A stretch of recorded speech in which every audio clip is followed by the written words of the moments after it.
Celui qui cherche trouve. Matthieu 7, 8. Sur les murs, Jérusalem, j'ai placé des gardes. Ils ne se tairont ni jour ni nuit. Vous qui l'a rappelé au souvenir de l'Éternel, point de repos pour vous. Et ne lui laissez aucune relâche jusqu'à ce qu'il rétablisse Jérusalem et la rende glorieuse sur la terre. Ésaïe 62, 6, 7. Dans la vie spirituelle du chrétien, la prière est quelque chose de très important. Chaque véritable croyant le réalise bien et s'adonne à la prière. Et cependant, quoique certains enfants de Dieu passent du temps dans la prière, présentant toutes sortes de sujets, ils ne semblent pas progresser dans la prière. La raison, c'est qu'ils n'en ont pas découvert la clé. Quel que soit notre ouvrage, nous devons savoir comment le faire. C'est ce savoir-faire qui est si important. Si nous voulons entrer dans une pièce et que la porte soit fermée, nous n'y avons accès que lorsque nous possédons la clé. Ou si nous voulons faire passer une table par une porte, si nous avons du savoir-faire, il n'y aura pas de difficulté. Mais si nous ne savons pas comment la transporter, nous cognerons à droite et à gauche, faisant de vains efforts pour franchir la porte. La difficulté ne réside pas dans la longueur de la table ni dans la dimension de la porte. Elle est dans le manque de savoir-faire de la part de ceux qui font le travail. Les gens qui ont bien appris à faire les choses les font bien. Ceux qui ne l'ont pas appris travaillent en vain. Il en est de même en ce qui concerne la prière. Matthieu 7 nous parle des principes en relation avec la prière. L'un d'entre eux, c'est celui qui cherche trouve. Toute recherche nécessite du temps. Celui qui recherche une chose avec un cœur partagé et avec désinvolture n'est pas dans les dispositions pour trouver. La recherche requiert patience et persévérance. Et à moins d'être minutieux, nous ne trouverons pas ce que nous cherchons. Si Dieu ne répond pas à nos prières, nous devons exercer la patience et rechercher la clé de la prière.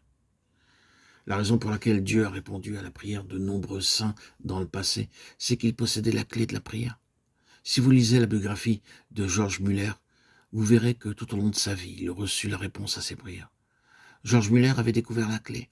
De nombreux chrétiens zélés prient à tout bout de champ et ils prient avec beaucoup de vocabulaire.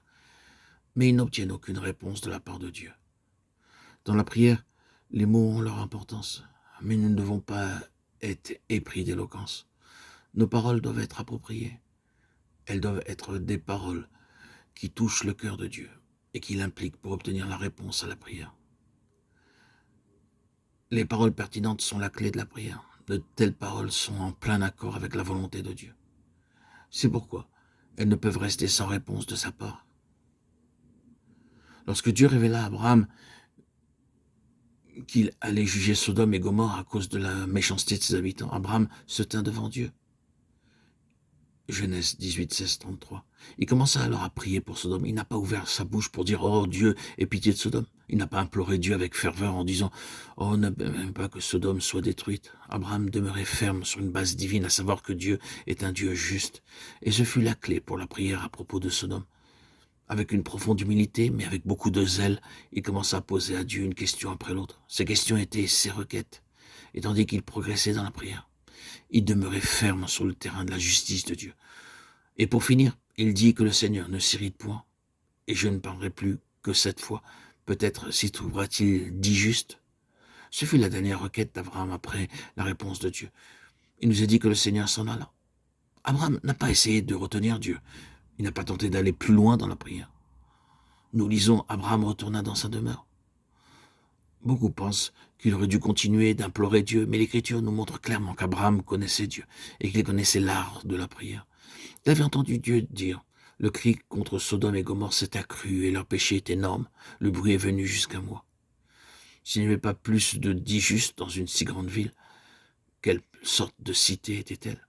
Hébreux 1,9 déclare que le Seigneur aime la justice et qu'il est l'iniquité. Il ne peut ignorer le péché et s'abstenir de le juger.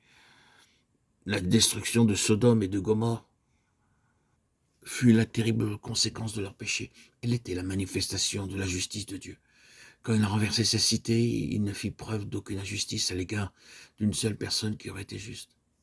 Et s'il a délivré le juste, Lot, profondément attristé de la conduite de ces hommes, sans frein dans leur dissolution, 2 Pierre 2,7.